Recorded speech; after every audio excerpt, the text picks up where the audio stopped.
Dediği proqnozlar addım-addım baş tutdu. İçində pis olanları da var idi, hansılar ki, doğrudan da baş tutdu və sanki bir xəbərdarlıq kimi oldu. Vaxtına, müddətinə, gününə qədər təqribən demişdi və gününə qədər həmin hadisələr baş verdi. Ona da bir əlac tapıldı və inanmazdım. Peyman bəy mənə cadu olunduğunu dedi. Özümə yaxın bildiyim bir adam mənə kömək elədi.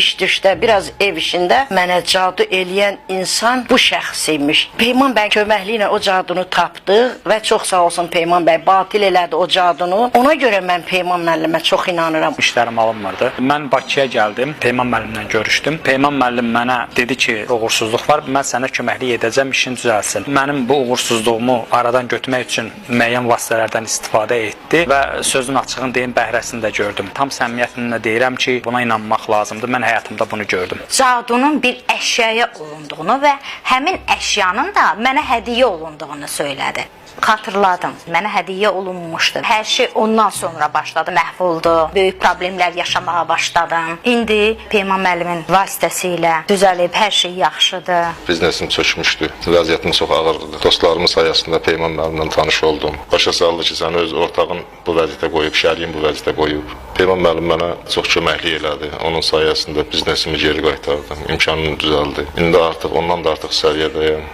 vəziyyətim ondan da yaxşıdır.